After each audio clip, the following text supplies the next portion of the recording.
Mbiu ya mgambo ikilia kuna jambo, na leo kama Anika TV nafahamika kama Peter Oluoch, tunakwenda kuangazia maisha au madhila wanayopitia wazee wawili wanaopatikana katika eneo la Shonda Likoni. Hebu tuongozane tukapate kujua mengi kuhusiana na madhila wanayopitia wazee hao.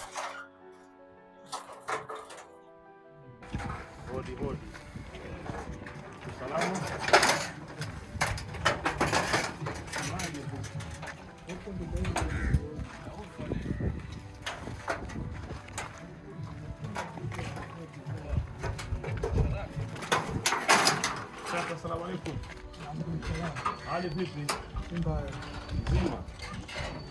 Hodi huku.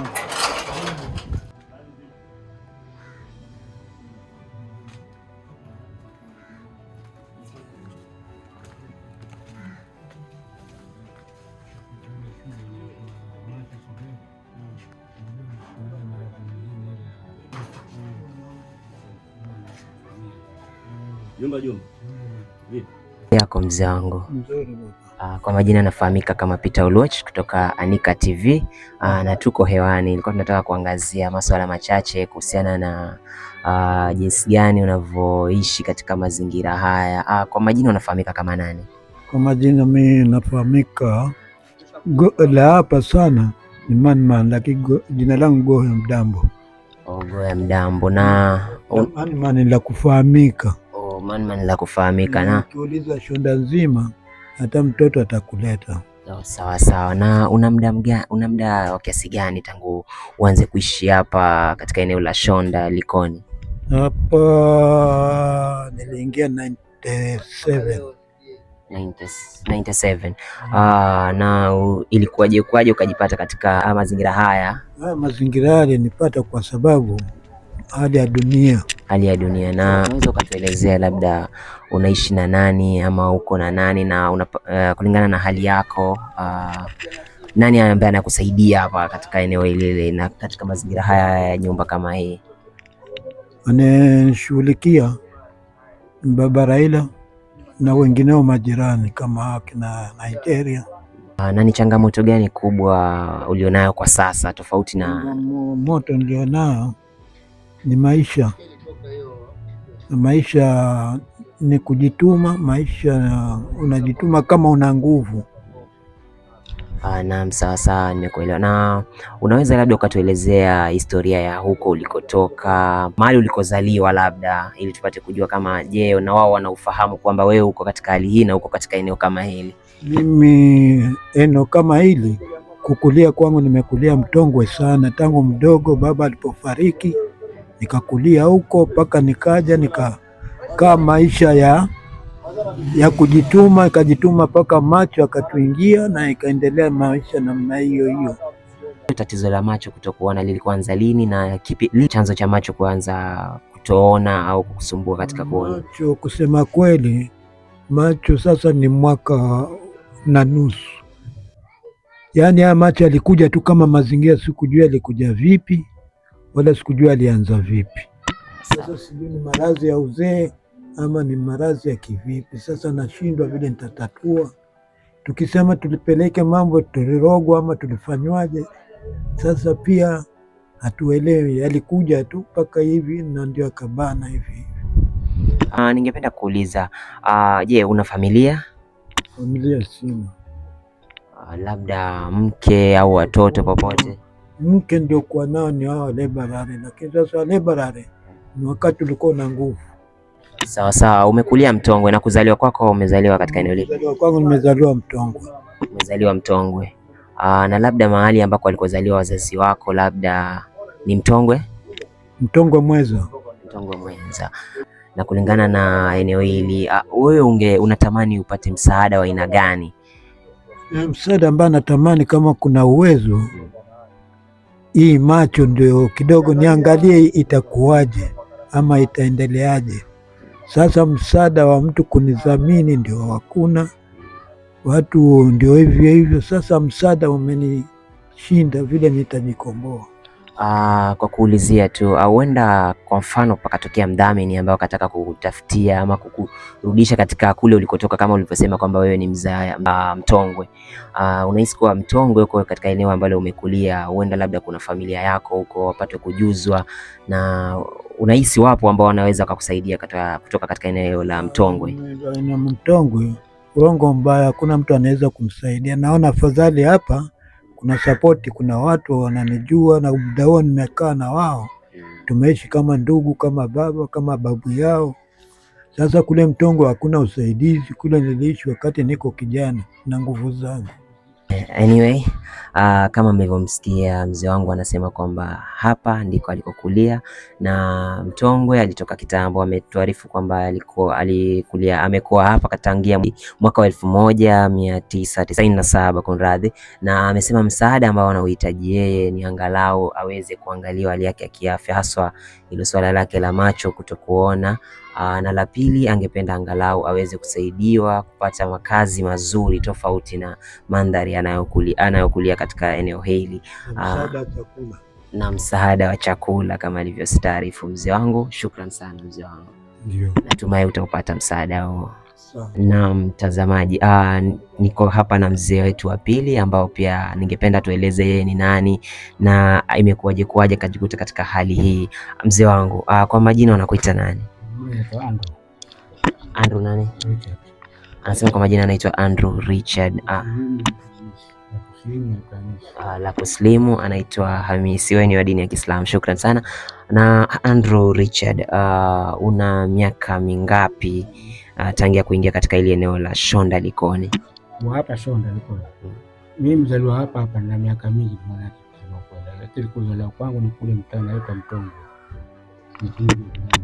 Anasema kuzaliwa kwake ni Mtongwe Jirangi. Na huko Mtongwe Jirangi, je, familia yako ipo katika eneo hilo? Familia yangu ipo.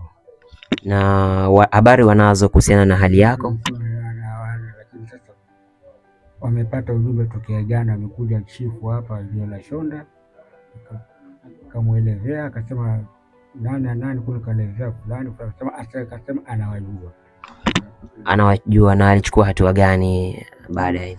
Alichukua yeye alipotoka jana jioni, ndio siwezi kujua kama nafikiri ametumana hao watu walikuja saa hii hapa. Sawa mzee wangu. Na ningependa kujua imekuwaje ukajipata katika hali kama hii na kuishi katika mazingira haya? Mazingira haya nilipata wakati nikika hapa na huyo mzee alikuwa kuongea naye hapo nje ambaye haoni, ilikuwa ni nzima nyumba, lakini nilipoondokea tu hivyo wakati huo upepo mpaka sasa yuko hapa. Na mzee wangu, ningependa kuuliza, una familia? Familia ninayo. Mke na watoto? Mtoto wako na nyanya. Na wana taarifa yote kuhusiana na hali yako ama mahali uliko? Jana simu kaletewa, kuna bwana mmoja anaitwa Lufi ana duka lake kule Mtongwe Wholesale. Nikamwambia mpigie huyu hata anajua hiyo familia, na kapiga kweli, akaelezewa, akakubaliana huyo zamani kujua simu. Sawa mzee wangu, na kwa kuuliza tu, ungependa upate msaada wa aina gani kwa kweli, labda kurudishwa katika familia yako ama katika wale wanaokujua, kupelekwa katika mikono ya wale wanaokujua, au msaada gani ambao unatarajia mzee wangu? Katika msaada naopata mimi, kuna wengine nawajua familia wako hapa kama mbili, huwa anataka kunitoma hapa pia mahusiano na yeye, lakini kwa ningependa pana kama ingekuwa inawezekana wa matibabu na nyingine, ningeshukuru sana, lakini saa hii kwa huo ni mguu kama ulivyoona amekuja nayo maji, ndio tayari kuja kunishughulikia. Leo ni kama itakuwa ni mara ya 4 leo kunikanda huu mguu. So kwa hiyo kuna baadhi ya wanakijiji hapa ambao wanakushughulikia kimatibabu. Na vipi kuhusu masuala ya kula yako inatokana na nani? Mmoja ambaye ndio aliniletea huyu jamaa yetu Abdalla. Huyo bwana jana pale alikuwa hapo, ni mzee makamu, ndio anasimamia kila kitu yote unayoona ni matibabu na chakula. Kuna mama anapika chakula kule, asubuhi anatuletea chai mimi na huyo bwana, saa 6 anatuletea na jioni anatuletea. mbili itakuwa kwa huyu mzee na mama fulani huko ndio amesimamia. Sawa sawa, shukrani sana mzee wangu, asante na ubaki na siku njema.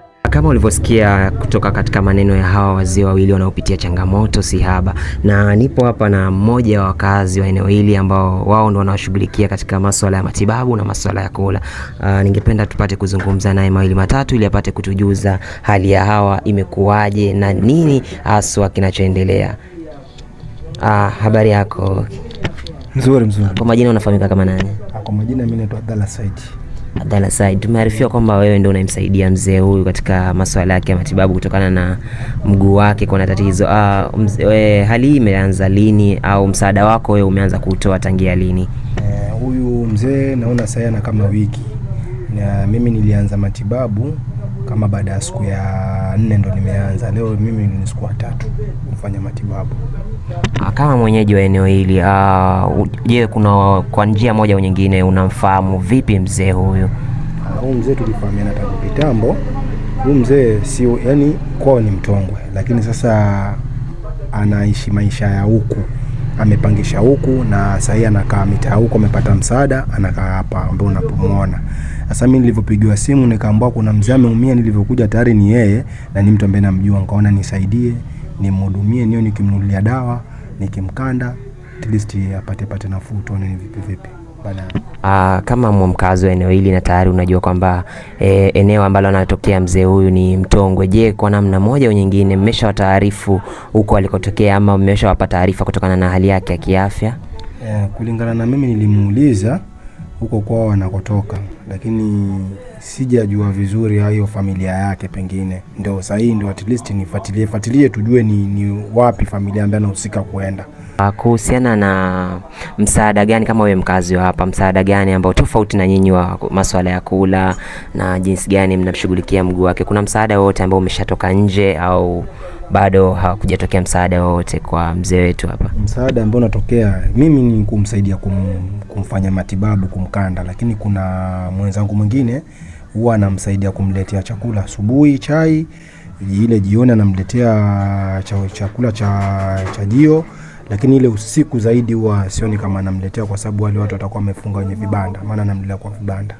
Kama mkazi wa eneo hili na mtu ambaye hasa una habari tosha kuhusiana na hali yake ya kiafya na mandhari ambayo analala mzee huyu, pendekezo lako ni lipi ambapo lingeweza kumsaidia, ama unaona mzee anaweza kusaidika kwa kutumia njia gani au kwa kusaidiwa kutokana na msaada gani ambao unahisi mzee huyu atakuwa na uhitaji?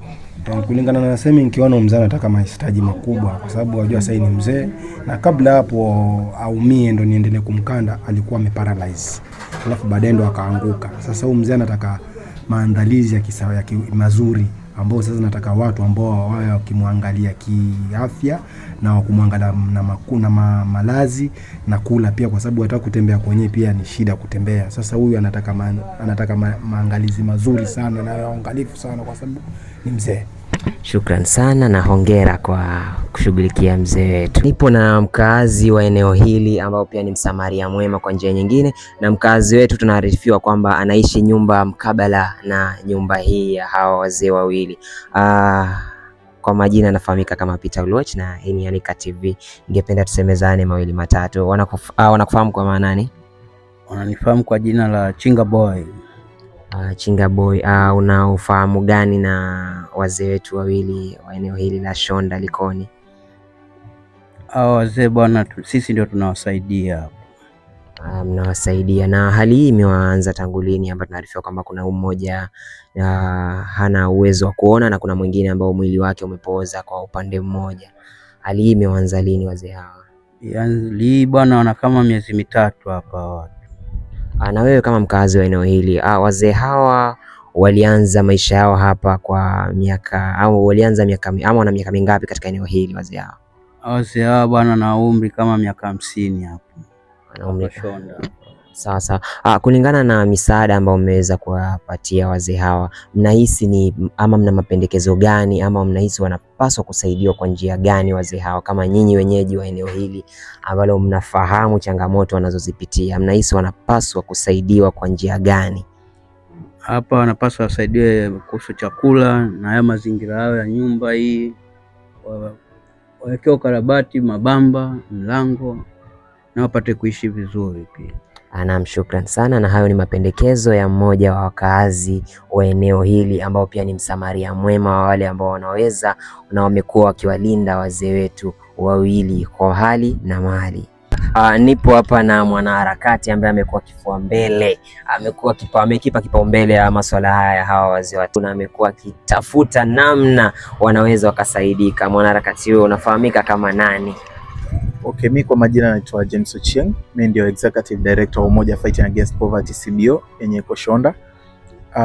Mimi kuhusu hao wazee nimekuwa nikiwajua for some years back nikiwa mdogo, maanake nimelelewa katika mazingira haya, nimekuwa kwa hii street, nimesoma kwa hii street. But unfortunately juzi katika pite zangu nikakutana na wazee kwa jamii, wakawa wamekuja kutafuta msaada ofisini kwetu concerning hawa wazee.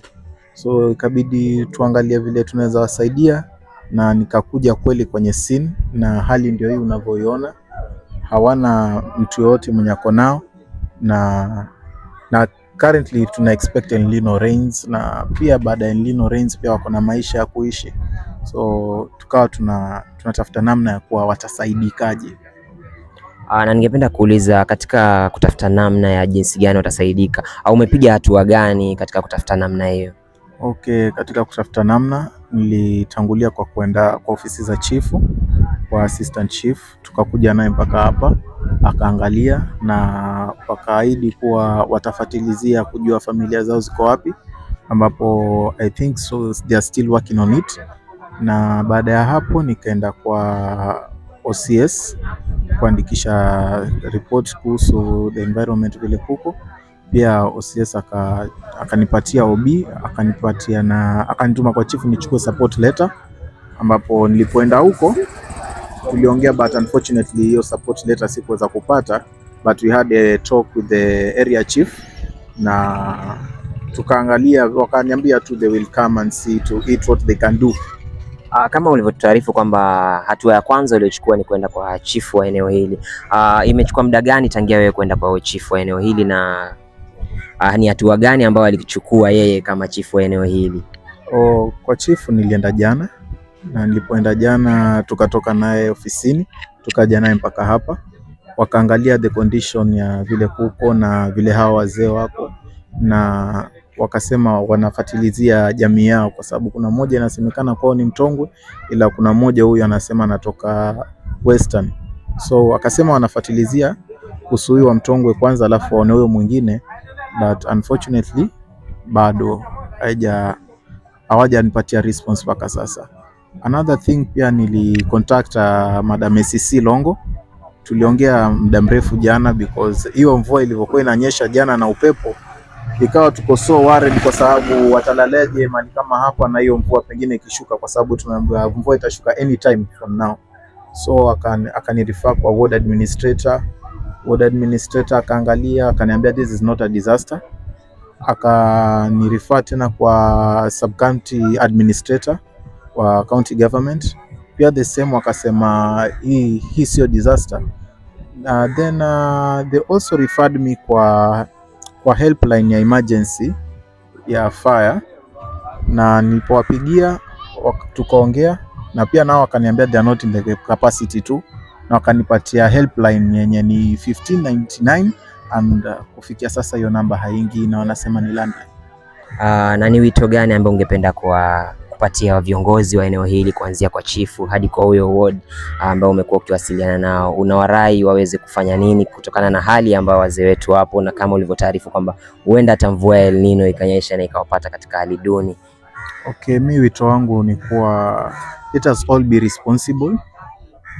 Apart from kuwa tuseme hiyo kit haiko kwa ofisi yako ama haiko katika doketi yako, you can make efforts, you can refer, you can make appeals, tukasaidika, kwa sababu ikija pengine waje kufia hapa, manake tunajua tulikuja duniani na kuondoka, tutaondoka. Ndio watakuja waseme kuwa we communicated but ABCD happened. So it's better we prevent than ifanyike alafu iwe ni issue ya kuwa tulisema lakini haikutekelezwa. Na kama mwanaharakati ambaye umechukulia hatua jambo hili ambalo linatendeka katika eneo hili, wewe kama mwanaharakati una pendekezo lipi ama unaonelea wazee hawa waweze kufanyiwa nini ili waweze kujing'amua katika mazingira mabovu kama haya? Kwa sasa kwa hawa wazee tungesikiliza kilio chao na chenye nafsi yao inataka, because hiyo ndio jambo la msingi, na kama tulivyosikia wanataka kuwa hii nyumba iwe renovated, ambapo we currently talked with the owner, akasema anaturuhusu kufanya renovation some rooms ili waweze kukaa. So it's all about sisi kupata fundings kusupport kufanya this renovation, na pia kama kuna issue ya medication, kwa sababu mmeona Andrew amelala, it's almost 2 weeks now amelala hapo. Kama anaweza pata fundings ama akapata mfadhili ambaye ataangalia medication yake, apigwe picha, angaliwe, apate huduma na warudi kuishi tu kwa jamii kama binadamu wengine, itakuwa ni vyema zaidi. Nipo tena na mwanaharakati mwingine ambaye ningependa aweze kutufahamisha yeye ni nani. Asante sana. Kwa majina naitwa Nicholas Songora, na mkurugenzi wa shirika la Manyata Africa. Shukran sana Mr. Songora. Mr. Songora, habari hizi umeweza kuzipata kupitia njia gani ama nani amekutaarifu kuhusiana na hili tukio linaloendelea hapa katika eneo la Shonda Likoni? Asante sana. Kwanza nimependa kutambua kwamba tulipata distress call kutoka kwa one of our partners wanaitwa Umoja Fighting Against Poverty. Wako hapa Shonda. Ni partners ambao tumesafiri nao kwa muda mrefu sana kujaribu kujenga uwezo wa kuweza kukidhi maendeleo ya shirika lao na pia kusaidia jamii kwa ujumla.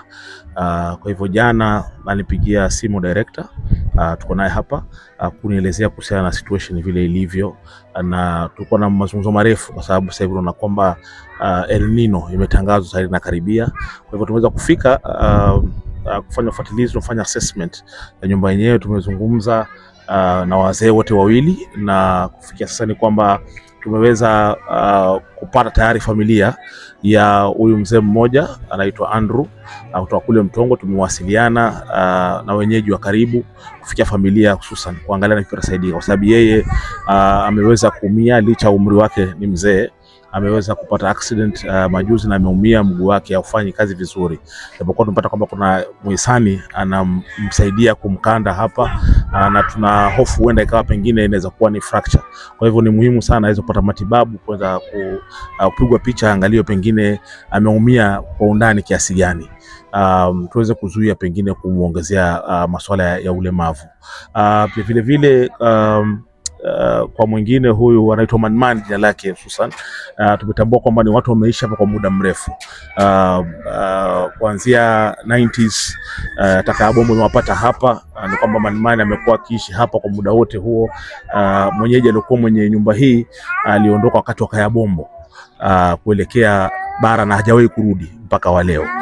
Kwa hivyo nyumba yenyewe pia ni hali ya nyumba ambayo imewachwa, japokuwa watu wanaiangalia na kuitizama. Watu hawa wamejengeka kwa kama ni ndugu, unaona, kiasi cha kwamba tulipokuwa na mazungumzo hapa ya huyu mzee Andrew wa Mtongwe, tunajaribu kuzungumza naye ya kwamba wanavipi kutanisha na familia arudi nyumbani kwenda kuangaliwa kule nyumbani kwa karibu. Tuliona kwamba Manman kidogo sura yake ilibadilika, ni kama alikuwa mtu amejawa na huzuni sana.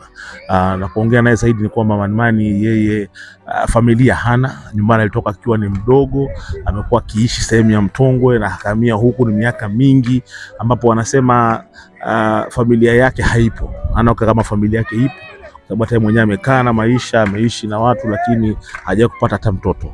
Kwa hivyo mapenzi yake ni kwamba angependa kwamba wasaidiwe katika sehemu hii walio, wasukume maisha yao hapa na waweze kuwekezwa, rumu mbili zianze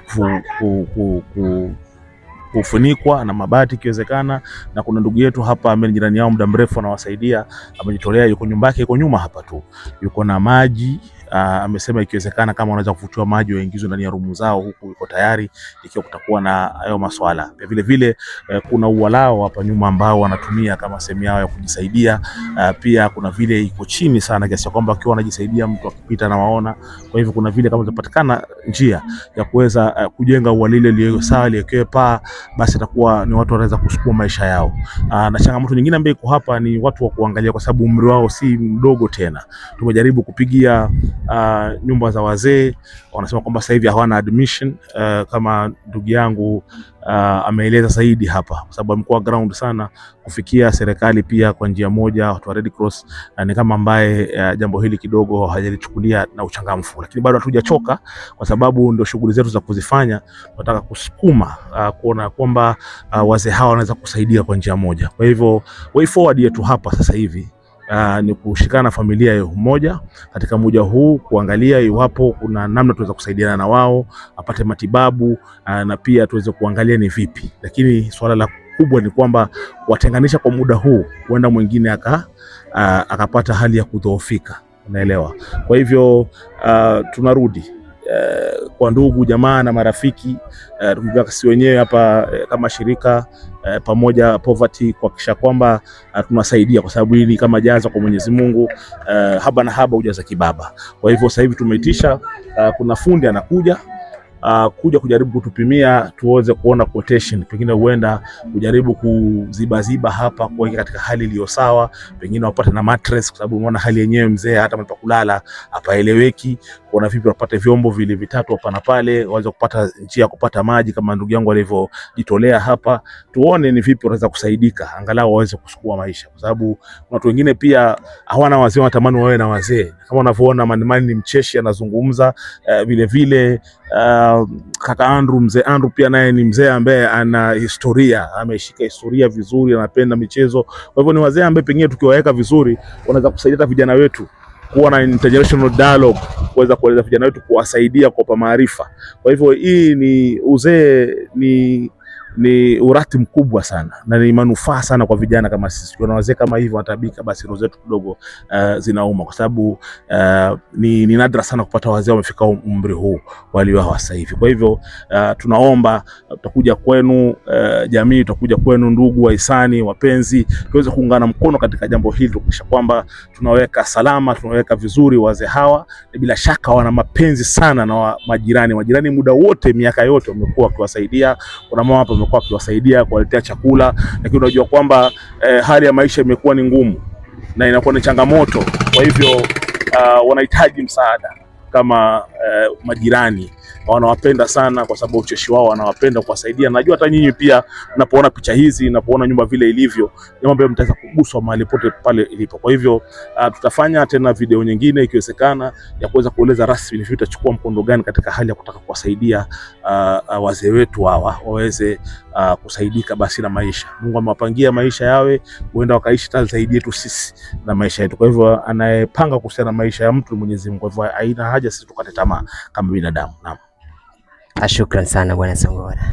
Kama mlivyosikia, hali ndio hiyo na ndio madhila ambao wanapitia wazee hawa wawili katika eneo la Shonda. Mzee mmoja kama mlivyoona mwili wake umepooza kwa upande mmoja, na mzee mwingine hali yake ya kuona imemtatiza. Na kama ulivyoona pia, ukitizama mandhari ya nyumba hili utapata kuwa hata kukitokea mvua au jua, vyote wanapata kuvihisi kwa ghadhabu ya kutosha.